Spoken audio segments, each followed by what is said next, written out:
सभी बच्चों को गुड मॉर्निंग। बच्चों, आज हम कक्षा 12वीं फिजिक्स अध्याय 8 विद्युत चुंबकीय तरंग इसके अगले लेक्चर में प्रवेश कर रहे हैं। पिछले लेक्चर में हम लोगों ने विद्युत चुंबकीय स्पेक्ट्रम की सभी 7 विद्युत चुंबकीय तरंगों के बारे में एक टेबल के माध्यम से जाना था।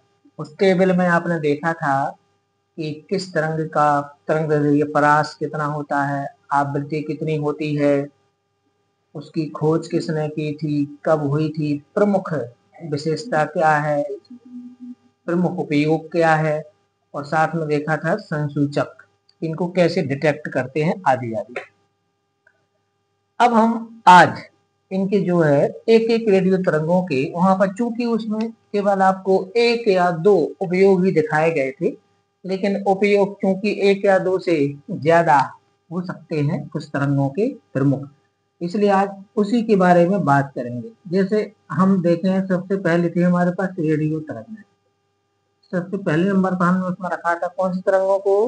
रेडियो तरंगों को, ठीक है ना। रेडियो तरंगों की आवृत्ति तरंग दैर्ध्य सबसे ज्यादा थी, आवृत्ति सबसे कम थी। तो रेडियो तरंगों के प्रमुख गुण के बारे में अगर हम बात करें, इनका प्रमुख गुण इनका इनका कुछ खास नहीं है। इनका प्रमुख गुण था क्या? विवर्तित होना, ठीक है ना। विवर्तन सबसे प्रमुख गुण था इनका, विवर्तन। वे बहुत आसानी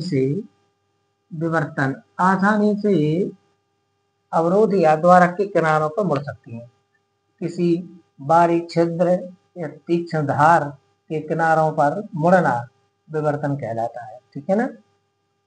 अच्छा, अपवर्तन में भी मुड़ती है, विवर्तन में भी मुड़ती है। अपवर्तन में माध्यम बदलता है, विवर्तन में माध्यम नहीं बदलता। ये हमारे पास इनमें प्रमुख अंतर है, ठीक है ना। तो विवर्तन का गुण क्यों होता है इनमें बहुत ज्यादा? तो तरंग दैर्ध्य अधिक होने के कारण। जिसका तरंग दैर्ध्य अधिक होता है उसमें विवर्तन भी बहुत अधिक होता है। तो रेडियो तरंगों का तरंग दैर्ध्य सभी विद्युत चुंबकीय तरंगों में सबसे अधिक होता है, इसलिए इनमें विवर्तन भी सबसे अधिक होता है, ठीक है ना। ये हो गया। अब इसका एक प्रमुख उपयोग पर बात कर ले। एक प्रमुख उपयोग पर इसके, तो इन तरंगों का उपयोग रेडियो और दूरदर्शन की संचार प्रणाली में किया जाता है। रेडियो व दूरसंचार, रेडियो व टेलीविजन, रेडियो कहते हैं, टेलीविजन कहते हैं, तमाम कहते हैं। रेडियो व दूरदर्शन संचार प्रणाली ये इनका प्रमुख उपयोग है, ठीक है ना। रेडियो तरंगों का सबसे प्रमुख गुण है विवर्तन, कारण तरंग दैर्ध्य सबसे ज्यादा होता है। इनका उपयोग रेडियो तरंगों के रूप में व दूरदर्शन प्रणाली में, जो अपन टीवी वगैरह देखते हैं, उस सब में किया जाता है, ठीक। तो ये आप लोगों को ये समझ आ गया होगा रेडियो तरंगों के बारे में, ठीक है। अब इसमें क्या होता है बच्चों, एक छोटी सी एक ध्यान देने वाली चीज यहाँ पर आपको कभी कभी परीक्षा में पूछी जाती है कि उन्होंने कोई विशेष आवृत्ति वाले तरंग के बारे में पूछ लिया कि इसमें क्या होता है। पिछले बार एक क्वेश्चन आया था कि टीवी तरंगों के रूप में किस आवृत्ति के तरंगों का उपयोग किया जाता है? टीवी तरंगों के रूप में, ठीक है ना। टीवी में 54 मेगा हर्ट्ज से लेकर के, कितने से लेकर के? 54 मेगा हर्ट्ज से लेकर के 890 मेगा हर्ट्ज, 890 मेगा हर्ट्ज, कितने से? 54 मेगा हर्ट्ज से 890 मेगा हर्ट्ज से आवृत्ति की तरंगों का उपयोग टीवी तरंगों के रूप में किया जाता है। टीवी तरंगों के रूप में कौन सी तरंगों का प्रयोग किया जाता है बच्चों? 54 मेगा हर्ट्ज से लेकर के 890 मेगा हर्ट्ज आवृत्ति तक की तरंगों का उपयोग टीवी तरंगों के रूप में किया जाता है, ठीक है ना। ये अपन को इसमें ध्यान रखना है, ठीक है। अब इसके बाद तो आप जान गए क्या क्वेश्चन आया था कि टीवी तरंगों के रूप में किस आवृत्ति परास की तरंगों का प्रयोग किया जाता है? तो आंसर क्या आएगा? टीवी तरंगों के रूप में, टेलीविजन के रूप में 54 मेगा हर्ट्ज से लेकर के 890 मेगा हर्ट्ज तक की आवृत्ति की तरंगों का उपयोग किया जाता है, ठीक है ना। ठीक है ना, ये आप सब लोग समझ में आ गया होगा। चलिए आगे इसमें आगे बढ़ते हैं, ठीक है ना। अब आता है व्यावसायिक एफएम में। व्यावसायिक एफएम माने एफएम के रूप में फ्रिक्वेंसी मॉड्यूलेशन है। एफएम बैंड आप बजाते हो, रेडियो में, मोबाइल में, सब में आता है एफएम। तो एफएम में, एफएम रेडियो बैंड में जो एफएम के अंतर्गत उपयोग की जाती है वो है 88 मेगा हर्ट्ज से लेकर के 88 मेगा हर्ट्ज से लेकर के 108 मेगा हर्ट्ज। तो 88 मेगाहर्ट्ज से लेकर के 108 मेगाहर्ट्ज आवृत्ति तक की तरंगों का प्रयोग व्यावसायिक एफएम के रूप में किया जाता है। ठीक है ना, व्यावसायिक एफएम रेडियो में किया जाता है, व्यावसायिक एफएम रेडियो में। याद रहेगा? हाँ, याद रहेगा आप लोगों को। ठीक है ना। इसके बाद आपके एनसीईआरटी में एक और आता है सेल्यूलर फोन, जो मोबाइल फोन होते हैं, उसमें ultra high frequency, ultra high frequency UHF, ultra high frequency, इसका सेल्यूलर फोन किसमें किया जाता है? सेल्यूलर फोन में। सेल्यूलर फोन में अल्ट्रा हाई फ्रिक्वेंसी वाली तरंगों का, अल्ट्रा हाई फ्रिक्वेंसी वाली तरंगों का उपयोग किया जाता है। ये आपको ध्यान रखना है। अल्ट्रा हाई फ्रिक्वेंसी, एनसीईआरटी की बुक में इसके लिए अल्ट्रा हाई फ्रिक्वेंसी ही शब्द आया हुआ है, मतलब सबसे हाईएस्ट इसमें जो होंगी रेडियो तरंगों में सबसे हाईएस्ट वाली, रेडियो तरंगों का जो परास था उसमें सबसे हाई वाली। तो अल्ट्रा हाई फ्रिक्वेंसी बैंड की रेडियो तरंगों का उपयोग सेल्यूलर फोन में किया जाता है, सेल्यूलर फोन। तो याद रहेगा? हाँ, याद रहेगा। तो ये 3 बातें आपको आई। टीवी तरंगों की आवृत्ति 54 मेगाहर्ट्ज से 890 मेगाहर्ट्ज, एफएम तरंगों की आवृत्ति 88 मेगाहर्ट्ज से 108 मेगाहर्ट्ज, सेल्यूलर फोन में, मोबाइल फोन में अल्ट्रा हाई फ्रिक्वेंसी वाली तरंगों का उपयोग रेडियो तरंग प्रसारण के लिए किया जाता है। ठीक है ना। इसके बाद आपको आता है कि क्या होता है कि जो आयाम मॉड्यूलन होता है एएम, एएम भी तो होता है हमारा एक, एफएम एक एएम। तो एएम में 530 से, एम्पलीट्यूड मॉड्यूलेशन बोलते हैं, एएम में 530 किलो हर्ट्ज, 530 किलो हर्ट्ज से लेकर के 1710 किलो हर्ट्ज तक की तरंगों का उपयोग किया जाता है। ठीक है ना। जिकाय में किया जाता है, जिकाय में किया जाता है एएम बैंड। तो FM band, am band, cellular phone और टीवी तरंग। ठीक है। रेडियो तरंगों के बारे में इतनी जानकारी आपको याद होगी। दूसरा अपने पास आती है सूक्ष्म तरंगों के बारे में थोड़ी सी बात कर लेते हैं। सूक्ष्म तरंगें, ठीक है ना। सूक्ष्म तरंगें या माइक्रोवेव्स, माइक्रो सूक्ष्म मतलब माइक्रो, माइक्रोवेव्स। तो माइक्रोवेव्स में आप लोगों को इनका जो प्रमुख गुणों के बारे में बात करें, क्योंकि आवृत्ति और तरंगदैर्ध्य तो आपको टेबल में बता दिया है। इसकी प्रमुख गुण होता है कि इनका तरंगदैर्ध्य अपेक्षाकृत कम होता है, उससे तो कम ही है ना, अपेक्षाकृत कम होता है, बड़े आकार के अवरोधों से विवर्तित नहीं होती है। बड़े आकार के अवरोधों से, मतलब जिनका तरंगदैर्ध्य ज्यादा होता है बड़े आकार के अवरोधों से विवर्तित हो जाते हैं, लेकिन सूक्ष्म तरंगों का तरंगदैर्ध्य अपेक्षाकृत कम होता है रेडियो तरंगों से, इसलिए ये बड़े आकार के अवरोधों से विवर्तित नहीं होती और संकीर्ण कणपुंज के रूप में बिना फैलाव के आगे बढ़ती है। ये है माने बिना फैलाव के, बिना फैलाव के, फैलती नहीं है, बिना फैलाव के दूर तक जाना, बिना फैलाव के दूर तक जाना, ये इनकी विशेषता है। ये इनकी विशेषता है। क्या है इनकी विशेषता? कि बिना फैलाव के, फैलाव नहीं, फैलती नहीं है, एक संकीर्ण कणपुंज के रूप में। आमतौर पर प्रकाश तो कोई भी तरंग लेवल इस टाइप से फैलने लगती है, लेकिन ये क्या होती है, कणपुंज के रूप में आगे बढ़ती है टाइप से, और ऐसे अगर परावर्तित होती तो लौट भी आती है, इस टाइप से फैलती नहीं है बहुत ज्यादा। तो ये सूक्ष्म तरंगों की ये विशेषता हमारे पास सबसे ज्यादा बड़ी विशेषता हमारी ये थी इसकी। ठीक है ना। अब हमारे पास आता है इसका उपयोग, इनका उपयोग, उपयोग क्या पढ़ा था अपन ने सूक्ष्म तरंगों का उपयोग। उनको उपयोग हमारे पास आता है राडार प्रणाली में, दूरसंचार में, माइक्रोवेव ओवन में खाद्य पदार्थों को गर्म करने, राडार प्रणाली में जिनसे पूरा का पूरा एरोप्लेन का सिस्टम होता है, माइक्रोवेव ओवन में एयर, माइक्रोवेव ओवन, इसके बारे में थोड़ा और बताऊंगा कि माइक्रोवेव ओवन घरों में होते हैं, खाद्य पदार्थों को, भोजन को पकाने में, गर्म करने में उपयोग किया जाता है। ठीक है ना। और दूर संचार में, दूर संचार में दूर संचार में। तो ये हमारे पास इनके प्रमुख उपयोग हैं। पहला उपयोग क्या है हमारे पास? पहला उपयोग है राडार प्रणाली में, ठीक। दूसरा उपयोग क्या आया? माइक्रोवेव ओवन में। तीसरा दूरसंचार में। अब ये आपसे बार बार पूछा जाता है कि राडार प्रणाली और ये दोनों। राडार प्रणाली में खालिस्तान तरंगों का प्रयोग किया जाता है, सूक्ष्म तरंगों का। माइक्रोवेव ओपन में खालिस्तान तरंगों का प्रयोग किया जाता है, सूक्ष्म तरंगों का। ये आपको ध्यान रखना है। दूरसंचार में तो और भी कई प्रकार की तरंगों का प्रयोग किया जाता है।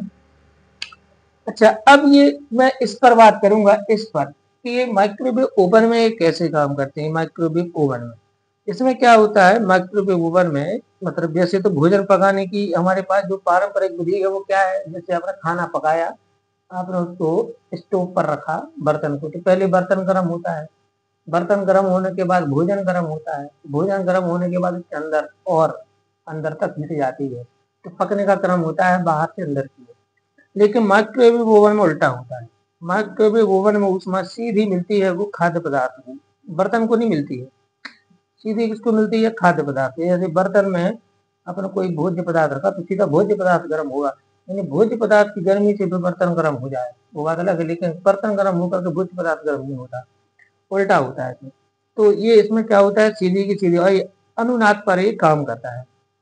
अनुनाद पर क्या होता है कि जब इनकी जो इस आवृत्ति मतलब इनकी जो जिसमें जो माइक्रो तरंग उपयोग होती है 3 गीगाहर्ट्ज, 3 गुणा 10 घात 9, 3 गुणा 10 घात 9 हर्ट्ज की तरंगों का प्रयोग, उसको 3 अपन गीगाहर्ट्ज कहते हैं।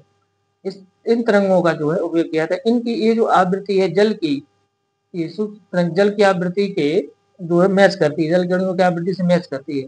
तो जैसे ही ये तरंग है माइक्रोवेव माइक्रोवेव यानी सूक्ष्म तरंग, इस आवृत्ति तरंग है किसी ऐसे पदार्थ पर डाली जाती है इसमें जल के अणु हो, तो जल के अणु उसमें अनुनाद हो जाता है। अनुनाद होने से जल के अणु बड़े कंपन करते हैं और हीटिंग करने लगते हैं। इस प्रकार जल गर्म होता है, जल से हीट निकलती है तो पूरा पदार्थ भोज्य पदार्थ गर्म होने लगता है और पकने आदि लगता है, ठीक है ना। तो ये हमारे लिए इसमें माइक्रोवेव ओवन के बारे में ध्यान रखना है, ठीक है। अब हमारे पास आती है इसके बाद 3 नंबर पर आती हैं अवरक्त तरंग। अवरक्त, इनके बारे में भी बहुत कुछ जानना है। तीसरी हमारे पास आती है अवरक्त तरंग, अवरक्त, ठीक है ना। अवरक्त तरंग, अवरक्त तरंग कैसे काम करती हैं? अवरक्त तरंग सबसे पहले इनके प्रमुख गुण देखते हैं। अब हम प्रमुख गुण और उपयोग दो चीजों पर बात कर रहे हैं ना, तरंगदैर्ध्य और आवृत्ति पर हम बात कर चुके हैं। तो सबसे प्रमुख उपयोग क्या है इनका? सबसे प्रमुख उपयोग, इनका सबसे प्रमुख उपयोग है कि ये ऊष्मीय प्रभाव दर्शाती हैं। सबसे पहला उसका गुण है ऊष्मीय प्रभाव। ऊष्मीय प्रभाव दर्शाती है। ऊष्मीय प्रभाव ये भयंकर का दर्शाती है, यानी कि गर्मी पैदा करती है, ठीक है ना। ऊष्मीय प्रभाव दर्शाती है यानी कि गर्मी पैदा करती है, ठीक है। एक हमारे पास ये आ गया इनका कि ऊष्मीय प्रभाव दर्शाती है, ठीक है ना। दूसरा हमारे पास इनका प्रमुख गुण है, दूसरा हमारे पास इनका प्रमुख गुण होता है कि ये इनका प्रकीर्णन कम होता है था अंधेरे में, मतलब प्रकीर्णन कम होता है। प्रकीर्णन मतलब होता है स्कैटरिंग, प्रकीर्णन कम। प्रकीर्णन कम होने से अंधेरे या धुंध में भी, अंधेरे या धुंध में दूर तक जा सकती हैं, दूर तक जाती हैं।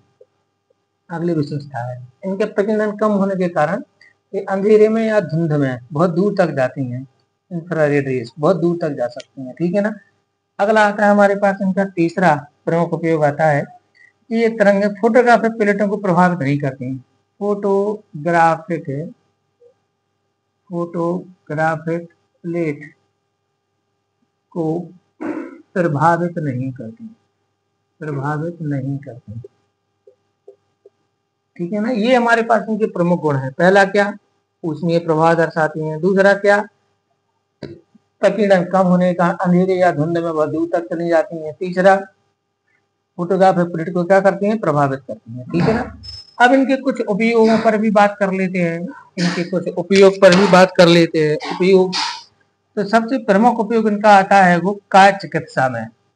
काय चिकित्सा मतलब शरीर जो फिजिकल थेरेपी होती है उसको बोलते हैं काय चिकित्सा। काय चिकित्सा।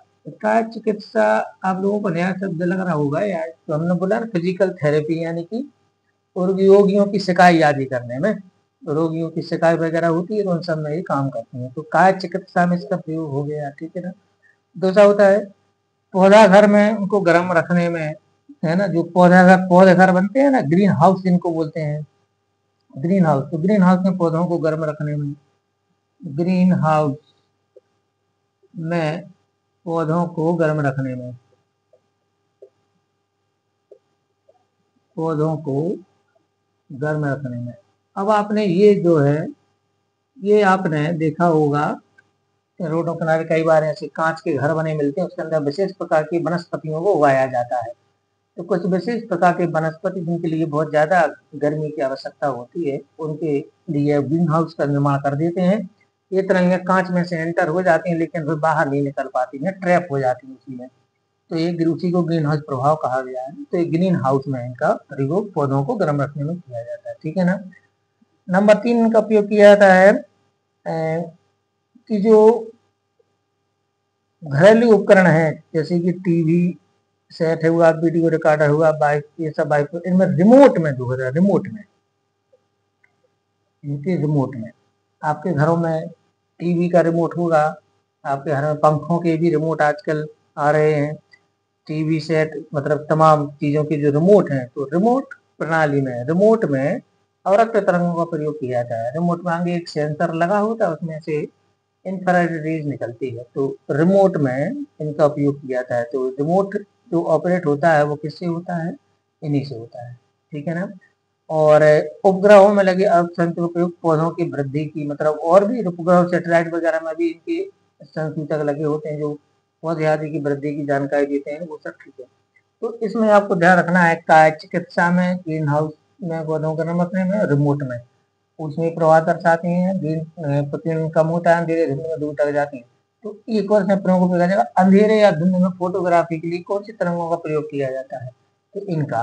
तो नंबर 4 ये अंधेरे या धुंध में, अंधेरे में फोटोग्राफी करने में, या पहले से अंधेरे में फोटोग्राफी करने में, ये मैंने कल बताया था आपको, फोटोग्राफी करने में, ठीक है ना। ये एक उपयोग है हमारा, अंधेरे में फोटोग्राफी करने में इनका उपयोग किया जाता है, किनका, अवरक्त तरंगों का। तो ये हुए अवरक्त तरंगों के बारे में आपके पास इंफॉर्मेशन, कौन कौन सी हो गई, रेडियो हो गई, माइक्रो हो गई, अवरक्त हो गई हमारे पास, ठीक है ना। अब आती है इसके बाद अगली वाली थी हमारे पास दृश्य प्रकाश, चौथे नंबर पर दृश्य प्रकाश, उसी क्रम पर आ रहे हैं जिस क्रम पर उसने अपने पास दी थी, दृश्य प्रकाश के बारे में, ठीक है ना। अब इसके बारे में तो मुझे बेसिक बताना भी नहीं चाहिए, आप लोग तो सब इससे परिचित हो, फिर भी लेकिन बता देते हैं, इसके कुछ एक आध दो गुणों के बारे में आपको बता देते हैं। सबसे पहले प्रमुख गुण है दृष्टि संवेदना, दृष्टि संवेदना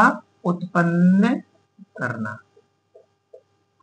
सबसे प्रमुख गुण क्या मिला इसका, दृष्टि संवेदना क्या करना, उत्पन्न करना। मतलब आपको दिखाई देता है तो किस कारण से, दृश्य प्रकाश के कारण। तो दृश्य प्रकाश जब हमारी रेटिना पर पड़ता है तो दृष्टि संवेदना विशेष प्रकार की विजुअल सेंसिटिविटी उत्पन्न करता है, ऐसे संकेत उत्पन्न करता है जो मस्तिष्क में जाकर के संदेश भेजते हैं कि कुछ दिख रहा है। तो ये दृष्टि संवेदना उत्पन्न करती हैं, और कोई किरण विद्युत चुम्बकीय तरंगों में 7 में से केवल यही है जो दृष्टि संवेदना उत्पन्न करती हैं, बाकी कोई नहीं करती, ठीक है ना। अच्छा, अगला आता है रासायनिक प्रभाव। यह रासायनिक प्रभाव प्रदर्शित करती है, मतलब केमिकल रिएक्शन आदि में बहुत ज्यादा, तो रासायनिक प्रभाव उत्पन्न करती है, रासायनिक प्रभाव उत्पन्न करती है, ये आपको ध्यान रखना है। कैसा, ऐसी बहुत सारी रिएक्शंस होती हैं, केमिकल रिएक्शन, जिनके लिए प्रकाश की आवश्यकता होती है। आपने देखा होगा मार्केट में दवाई की शीशियां आती ना, दवाई की शीशियां प्राय ही आपने देखा होगा एक काले टाइप के, कत्था टाइप के रंगों में आती हैं, ताकि लाइट अंदर ना जा पाए, लाइट अंदर ना जा पाए। ये शीशियों को या तो बहुत डार्क प्लास्टिक से इनको बनाते हैं, या इनके ऊपर आर पार दिखते नहीं है इनमें। तो ये दवाइयाँ जिन पर प्रकाश का असर होता है, उनके लिए ऐसी शीशियाँ प्रयोग की जाती हैं जिनके अंदर प्रकाश एंटर ना हो पाए, या बहुत बहुत ही रेयर, तो बहुत ही कम जा पाए, ताकि उसमें कोई केमिकल रिएक्शन ना हो। तो ऐसी बहुत सारी रिएक्शन है जो प्रकाश की उपस्थिति में होती है, तो ये रासायनिक प्रभाव उत्पन्न करती है। फोटोग्राफिक प्लेट को प्रभावित करती है, तभी तो फोटो फोटो खींच लेते हैं। फोटोग्राफिक प्लेट को प्रभावित करती है, फोटोग्राफिक प्लेट को प्रभावित करती है, प्रभावित करती है, ठीक है ना। फोटोग्राफिक प्लेट को क्या करती है, प्रभावित करती है। तो ये हमारे पास तीसरी इनकी विशेषता होगी। अब इनके उपयोग पर बात करें तो कुछ खास मैं आपको इसमें बता नहीं पाऊंगा, क्योंकि आप इसको जानते हैं। पहला वस्तुओं को देखने में है ना। दूसरा अपना आ जाएगा कुछ विशेष प्रकार की रासायनिक क्रियाओं को पूर्ण करने में, और प्रकाश संश्लेषण में, है ना, इन सब में इनके क्या हो जाएंगे, उपयोग हो जाएंगे।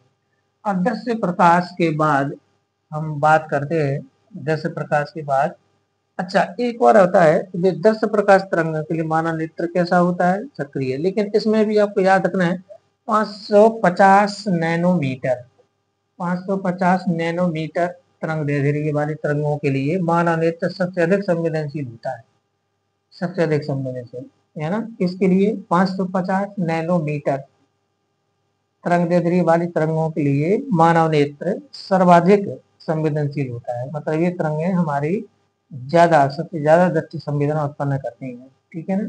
और ये लगभग पीले क्षेत्र में पड़ता है, लगभग, है ना। अच्छा, विभिन्न जंतुओं के लिए ये अलग अलग होते हैं, विभिन्न जंतुओं के लिए, है ना। अच्छा, जो सर्प है, मैं सर्प के बारे में बात करता हूँ। सर्प मतलब सांप, ये अवरक्त तरंगों को संसूचित कर देता है, अवरक्त तरंगों को संसूचित करता है, अवरक्त तरंगों को संसूचित, कौन, सांप। इसका मतलब क्या हुआ, मानी मैं ये लिख रहा हूँ कि जैसे दृश्य प्रकाश को मानव नेत्र डिटेक्ट करता है, ऐसी सांप और तरंगों को भी डिटेक्ट करता है। कहा सांप अंधेरे में भी देख सकता है, ठीक है ना। आपने टीवी में देखा होगा जब डिस्कवरी वगैरह पर वो आते हैं उनके सांप आदि के सीन रात में, तो वो इंफ्रारेड चित्र दिखाते हैं उसमें कि देखो ये सांप देख रहा है, ठीक है ना। तो एक्चुअली में क्या होता है कि हर एक व्यक्ति के शरीर में से, हर जंतु के शरीर में से इंफ्रारेड रेज और तरंगें निकलती हैं। क्यों, क्योंकि मैं वातावरण से हमारे शरीर का टेम्परेचर हमेशा ज्यादा होता है, तो हमारे शरीर में से ऊष्मा हमेशा हाई टेम्परेचर लो टेम्परेचर की ओर फ्लो होती है, तो उसी में तरंग निकलेंगी भी। तो हमारे शरीर में से उसी में तरंग निकलती हैं। तो सांप क्या करता है, और उसी में तरंगों को डिटेक्ट माने उसके उनको देख लेता है। हर एक को सांप को हर जीव जंतु को अंधेरे में देख सकता है जिसमें से उसमें तरंग निकल रही है, और प्राय सभी जंतुओं में से निकलती है इसमें तरंग। इसलिए सांप सबको देख लेता है रात में। जब भी कितनी घटना होती है रात में, सांप काट गया चला गया, तो सांप को दिखता है ना रात में। तो अवरक्त तरंगों को ये क्या करता है, संसूचित तथा डिटेक्ट करता है। आपके ध्यान रखना कुछ कीट भी होते हैं जो परावैंगिक तरंगों को भी संसूचित कर देते हैं, कुछ कीट, तो उन पर बाद में आएगी, ठीक। अब अपने पास आता है दृश्य प्रकाश के बाद नंबर 5 परावैंगनी तरंग। ये इन पर प्रश्न आता ही आता है, परावैंगनी तरंग। परावैंगनी तरंगें क्या होती हैं, ठीक है ना। इन पर अपन इनकी परिभाषाओं के बारे में तो अपन जानते ही है, तरंग के तरीके जानते ही हमें बात कर रहा है इनके प्रमुख गुणों पर। प्रमुख गुण, इनके प्रमुख गुण क्या है, परावैंगनी तरंगों के प्रमुख गुण क्या है, ठीक है ना। तो पहला तो ये फोटोग्राफिक प्लेट को प्रभावित कर देती है, ठीक है ना। फोटोग्राफिक प्लेट को प्रभावित करती है, रासायनिक सक्रिय होती है। फोटोग्राफिक फोटोग्राफिक प्लेट को प्रभावित करती है, प्रभावित करती है, ठीक है ना। रासायनिक सक्रिय होती है, मतलब रासायनिक सक्रिय, रासायनिक क्रियाएं बहुत जल्दी ये करा देती है, तो रासायनिक सक्रिय होती है, ठीक है ना। अगला मैं जो बता रहा हूँ वो देखते ध्यान रखना, ये प्रतिदीप्ति उत्पन्न करती है, प्रतिदीप्ति, प्रतिदीप्ति उत्पन्न करते हैं। प्रतिदीप्ति क्या बला है भैया, प्रतिदीप्ति उत्पन्न करती है। प्रतिदीप्ति का मतलब होता है चमक। आपने देखा कुछ रेडियम घड़ियां होती हैं, रेडियम घड़ी, वो पर प्रकाश डालो उन पर, तो लाइट बंद कर दो तो वो चमकने लगती है, तो उसी को बोलते हैं प्रतिदीप्ति उत्पन्न करती, ठीक है। तो ये प्रतिदीप्ति उत्पन्न करती हैं, बहुत सारे पदार्थों पर ये क्या करती हैं, प्रतिदीप्ति उत्पन्न करती हैं। कौन, परावैंगनी तरंग, कौन, परावैंगनी तरंग। चौथा हमारे पास आता है, चौथा इसका गुण हमारे पास आता है प्रकाश विद्युत प्रभाव उत्पन्न कर सकती है, प्रकाश विद्युत प्रभाव, तो ये मैंने आपको कल बताया था कि जब विशेष आवृत्ति का प्रकाश किसी धातु पर डालते हैं तो उसमें से इलेक्ट्रॉन निकलने लगते हैं, तो प्रकाश विद्युत प्रभाव कहते हैं। इसके बारे में हम आगे पढ़ेंगे पूरा, है ना, तो यहाँ ज्यादा बात नहीं करते हैं। गैसों को आयनित कर देती है, गैसों को क्या कर देती है, क्या कर देती है, आयनित कर देती है। तो इनके प्रमुख गुण हो गए। अब ये गुण तो ठीक है, लेकिन इनके उपयोग देखिए आप कितने खतरनाक हैं। ये तो ठीक है, गुण आप समझ गए ना। अब अपन आते हैं इनके काय पर, उपयोग पर। इनके उपयोग, उपयोग बहुत महत्वपूर्ण है। उपयोग, तो सबसे पहला उपयोग हमारे पास इनका आता है वो, पहले तो प्रकाश विद्युत प्रभाव तो हो ही गया, उसको उपयोग में बह जाएगा। हीरे जवाहरात ताजे अंडों की शुद्धता की जांच करने, हीरे जवाहरात, हीरे जवाहरात ताजे अंडों की शुद्धता की जांच करने में, की शुद्धता की जांच करना। अब आप बताओ कितना महत्वपूर्ण उपयोग हो गया, नहीं हो गया। हीरे जवाहरात हैं और ताजे अंडे हैं, या फिर घी भी ले लें इसमें, ताजे अंडे हुआ और घी, घी, घी की, तो हीरे जवाहरात की शुद्धता की जांच करने में, ताजे अंडों की जांच करने में, घी की जांच करने में, शुद्ध घी की, इसमें पराबैंगनी तरंगों का प्रयोग होता है। हमसे प्रश्न पूछा गया है पिछले वर्षों में कई बार कि शुद्ध घी की पहचान करने में कौन सी तरंगों का प्रयोग होता है, तो शुद्ध घी की पहचान करने में पराबैंगनी तरंगों का प्रयोग होता है, ठीक है ना। दूसरा होता है फिंगरप्रिंट, फिंगर प्रिंट प्रणाली में, फिंगरप्रिंट प्रणाली में जो फिंगरप्रिंट की जांच करते हैं, उसमें भी माने फिंगरप्रिंट का पता लगाने में, मैच कराने में आदि में पराबैंगनी तरंगों का प्रयोग होता है फिंगरप्रिंट में, ठीक है ना। ध्यान रखना, बहुत महत्वपूर्ण उपयोग आ रहा है। तीसरा हमारे पास आता है वो इसका जल शोधक में, जल शोधक में जीवाणु को माने जो पानी को शुद्ध करते हैं, जल शोधन में, जल शोधक में जीवाणुओं को मारने में, जीवाणु, जल शोधक में जीवाणुओं को मारने में। अब एक गजब की बात है ना, अब ये गजब की बात है। चलो इससे आपको परिचित कराते हैं। आप में से जिसके भी घर में वो वाटर प्यूरिफायर लगा हो, वाटर प्यूरिफायर, है ना, पानी को खारे को मीठा कर देता है, शुद्ध कर देता है, वाटर प्यूरिफायर। तो वाटर प्यूरिफायर में एक सिलेंडर लगा, उसमें लिखा रहता है UV, ultra violet cylinder, UV cylinder लगा होता है ना। उसमें से जब पानी गुजरता है तो उस पर वो infrared rays, sorry, ultra violet rays डालता है, और अल्ट्रा वायलेट रेज क्या करते हैं, उसमें से जीवाणुओं को खत्म कर देती है, तो पानी बिल्कुल प्योर हो जाता है, बिल्कुल प्योर।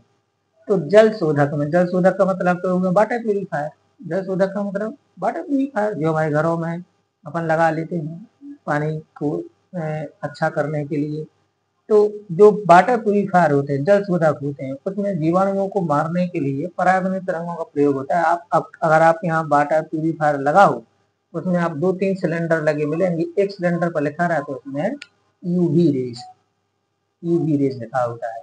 तो अल्ट्रा वायलेट रेज को डालता है और उससे पानी शुद्ध हो जाता है, ठीक है ना, पानी के जीवाणुओं को खत्म कर दीजिए इसको। अब खाद्य पदार्थों के परिरक्षण में,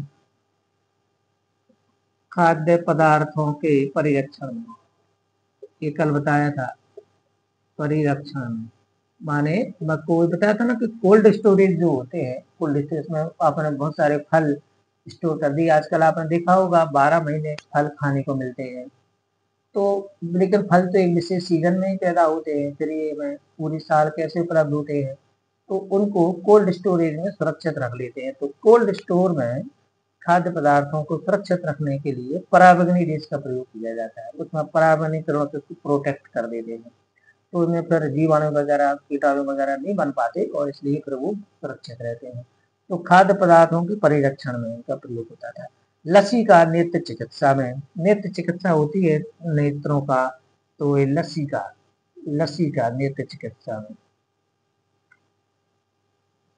फिर लसिक, LASIK, लसिक यानी कि नेत्र चिकित्सा कहते हैं अपन, लसिक नेत्र चिकित्सा, नेत्र चिकित्सा में, ठीक है ना। तो ये हमारे पास, तब देखो आप परावनीकरण का उपयोग कितने महत्वपूर्ण है, इसलिए हर साल इसमें से एक नई परीक्षा में आता ही है, एक न एक आता ही है। तो एक बार फिर से रिवाइज कर लें, हीरे जवाहरात ताजे अंडे व शुद्धि की शुद्धता की जांच करने में परावनीकरणों का प्रयोग, फिंगरप्रिंट प्रणाली में फिंगरप्रिंट आदि की जांच करने में परावनीकरणों का प्रयोग, वाटर प्यूरिफायर जल शोधक में जीवाणुओं को मारने के लिए परावनीकरणों का प्रयोग, खाद्य पदार्थों को प्रोटेक्ट रखने में पर्यवेक्षण में परावनीकरणों का प्रयोग और नेत्र चिकित्सा में भी परावनीकरणों का प्रयोग किया जाता है। ठीक है, ये इनके प्रमुख क्या हो गए, उपयोग हो गए। आप लोगों के समझ में आ गए होंगे, सभी प्रयोगों को आपको याद रखना है, ठीक है ना।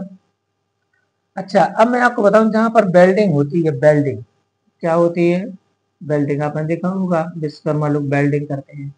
तो जहाँ पर वो वेल्डिंग करते हैं, जिस पार्टे से वेल्डिंग है, यहाँ पर से चिंगारी निकलती है, यहाँ पर ही चिंगारी, यहाँ पर कोई लोहे की छड़ या वेल्डिंग हो रही है, तो यहाँ पर पराबैंगनी किरणें निकलती हैं, पराबैंगनी किरणें, तो आप ध्यान रखना। इसलिए इनसे सुरक्षा के लिए वो आंख के आगे कांच लगा लेते हैं, तो कांच पराबैंगनी किरणों का अवशोषित कर लेता है, तो दोनों बातें होती हैं, तेज चमक से भी बचे जाते हैं और पराबैंगनी किरणों से भी बचे जाते हैं। तो अगर आपसे कोई पूछे कि वेल्डिंग करने वाले लोग विशेष मतलब आंख की सुरक्षा के लिए विशिष्ट कांच का प्रयोग क्यों करते हैं, तो अपन कहेंगे यहाँ पर जहाँ वेल्डिंग होती है पराबैंगनी किरण उत्पन्न होती है, तो उनसे रक्षा के लिए वो क्या करते हैं, याद रखना, पराबैंगनी किरणें साधारण कांच द्वारा भी अवशोषित कर ली जाती है, ये ध्यान रखना है, ठीक है ना। अगला हमारे पास आता है कि जो वायुमंडल है हमारा, वायुमंडल उसमें 40 किलोमीटर से लेकर के अप्रोक्स 50 किलोमीटर, अप्रोक्स 40 किलोमीटर से लेकर 50 किलोमीटर की ऊंचाई तक ओजोन गैस का लेयर पाया जाता है। ओजोन परत, सबको पता है ये ओजोन परत है ना, ओजोन परत, अभी पिछले महीने ओजोन दिवस आया था 20 तारीख को, ठीक। तो ओजोन परत है, ओजोन परत है, ओजोन इतना महत्वपूर्ण है कि पूरे वर्ल्ड में ओजोन दिवस मनाया जाता है। ओजोन परत है कहाँ पाई जाती है, हमारे वायुमंडल में 40 किलोमीटर से लगभग 50 किलोमीटर की ऊंचाई पर ozone gas, ozone O3, ozone O3 को ओजोन बोलते हैं। तो ओजोन गैस की एक लेयर पाई जाती है, ये क्या करती है, सूर्य से लगभग सभी प्रकार की तरंगें आती हैं, 7 प्रकार की तरंगों का स्रोत है सूर्य, 7 विद्युत, तो वहां से परावनीकरण भी आती है, तो अधिकांश परावनीकरणों को ये अवशोषित कर लेती है ओजोन, इसलिए इसको हम जीवन रक्षक गैस भी कहते हैं, ओजोन को जीवन रक्षक गैस, ठीक है ना। ऑक्सीजन जीवनदायी गैस है, जीवन देती है, ओजोन जीवन रक्षक गैस है, जीवन की रक्षा करती है, तो जीवन रक्षक गैस कहते हैं ओजोन को। O3 को, O2 को बोलते हैं जीवनदायी गैस। तो ओजोन परत कितनी ऊंचाई पर पाई जाती है, लगभग सब लगा देना 40 किलोमीटर से 50 किलोमीटर की ऊंचाई तक। इसका काम क्या है, ये सूर्य से आने वाले परावरणीकरणों को अवशोषित कर लेती है, ठीक है ना, सूर्य से आने वाली, जिससे हम सभी जीव जंतु बचे रहते हैं, नहीं तो हमारे स्किन पर गिरेगी और ये फफोले फोड़े आदि पैदा करेगी और हम बीमारी से मर जाएंगे, ठीक है ना। तो परावरणीकरणों को ये रक्षा करती है, ठीक। अच्छा, अब आता है क्लोरोफ्लोरोकार्बन और फ्रियान, ये ओजोन गैस को नुकसान पहुंचाते हैं, हम जानते हैं। क्लोरो फ्लोरो क्लोरोफ्लोरोकार्बन, क्लोरोफ्लोरोकार्बन जो होते हैं, क्लोरोफ्लोरोकार्बन या फ्रियान गैस कहते हैं, फ्रियॉन, फ्रियॉन गैस, ये क्या करती है, ओजोन गैस को नुकसान पहुंचाती है, ओजोन परत को, है ना। तो इन पर प्राय रोक लगी हुई है कि इनका प्रयोग ना किया जाए, ठीक है ना, और ये इसके बारे में ध्यान रखना है।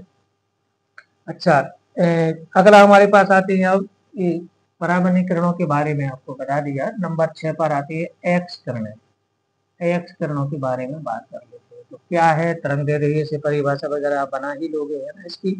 अब अपन वही इनकी प्रमुख गुणों पर बात कर लेते हैं, इनके प्रमुख गुण, ठीक है ना, प्रमुख गुण। गुण में नंबर 1 पर हमारा आता है, ये फोटोग्राफिक प्लेट को प्रभावित कर देते हैं।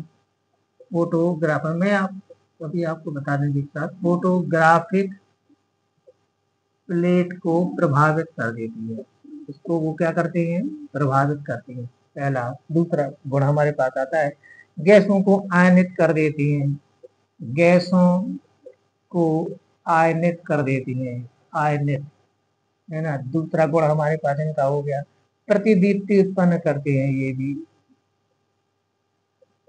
प्रतिदीप्ति उत्पन्न करते हैं, आप समझ गए होंगे।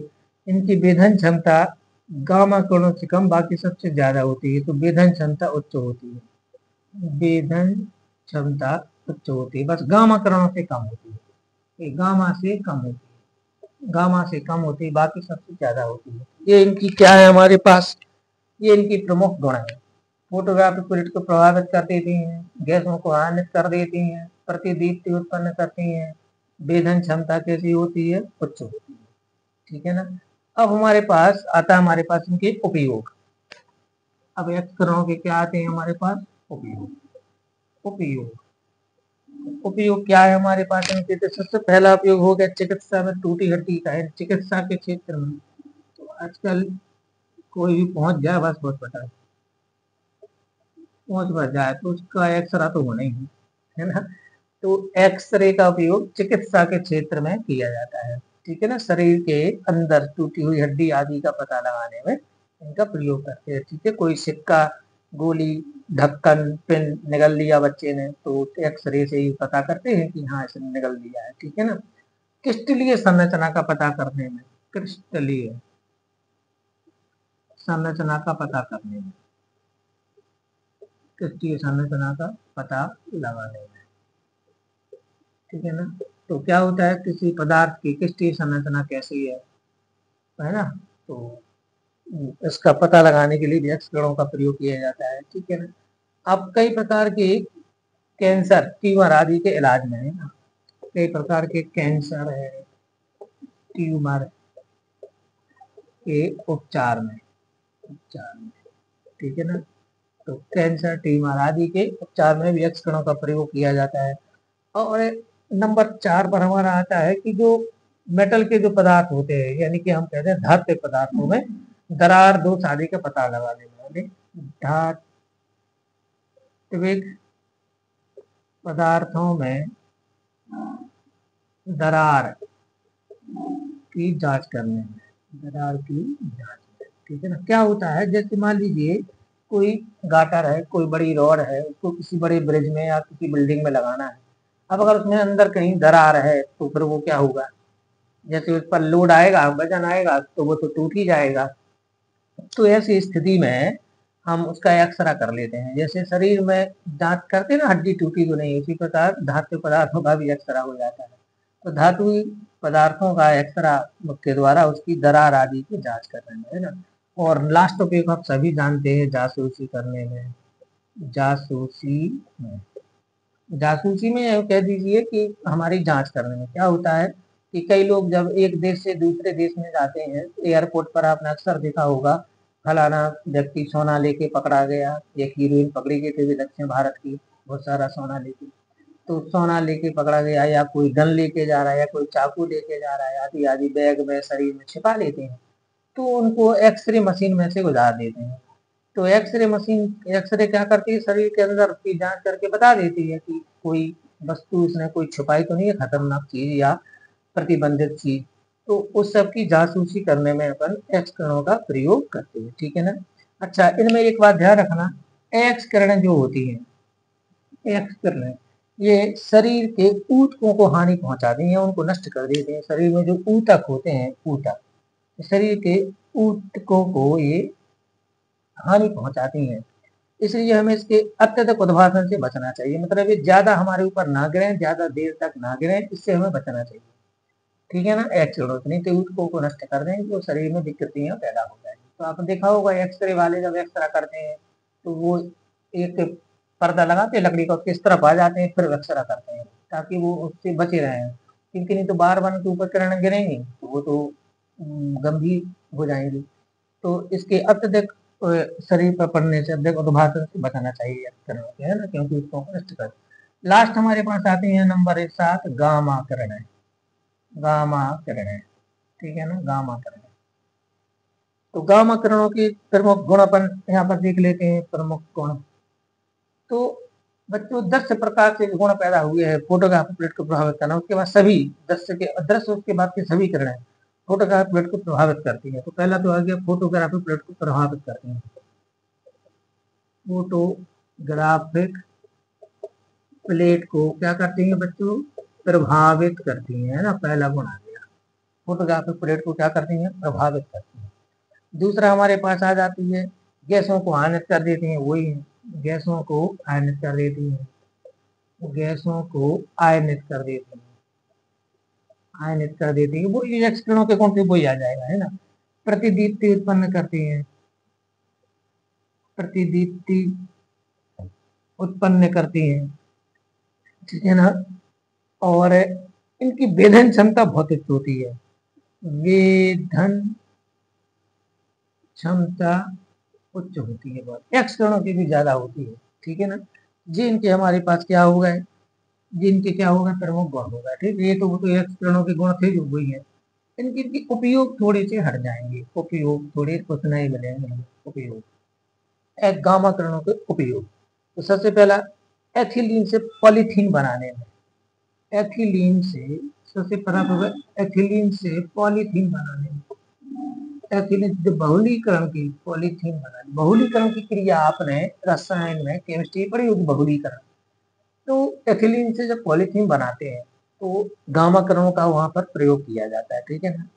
नाभिकीय संरचना का पता लगाने में, नाभिकीय नाभिकीय संरचना का पता लगाने में, कारण है बच्चों, नाभिकीय संरचना का पता लगाने में, ये हमारे पास अगला उपयोग आता है, नाभिकीय संरचना का पता लगाने में किसका उपयोग किया जाता है, गामा किरणों का उपयोग किया जाता है। अवांछनीय कोशिकाओं को नष्ट करने में, अवांछनीय कोशिकाओं को नष्ट करने में, अवांछनीय कोशिकाओं को नष्ट करने में, नष्ट करने में किनका प्रयोग किया जाता है, गामा किरणों का प्रयोग किया जाता है। और कैंसर के इलाज में, कैंसर के इलाज में किसका प्रयोग किया जाता है, गामा किरणों का प्रयोग किया जाता है, ठीक है ना। इस प्रकार ये हमारे पास इसके प्रमुख उपयोग है। तो किस किस में होता है, एथिलीन से पॉलीथीन बनाने में, वेरी गुड। नाभिकीय संरचना का पता लगाने में, अवांछनीय कोशिकाओं को नष्ट करने में, कैंसर के इलाज में। तो ये मैंने आप लोगों को आज 7 विद्युत चुम्बकीय तरंगों की प्रमुख विशेषताएं और उपयोग समझा दी। इस प्रकार इस अध्याय में और ज्यादा कुछ नहीं है, कल हम आपको 10 स्पेक्ट्रम बस बता देंगे, बाकी नया अध्याय चालू करेंगे, है ना। जो कुछ और इसमें से परीक्षा में पूछा गया, कुछ छोटी मोटी चीजें वो बता देंगे, तो ये आपको ध्यान रखना है इसके बारे में। और आगे लेक्चर के बारे में कल बात करेंगे। सभी को नमस्कार।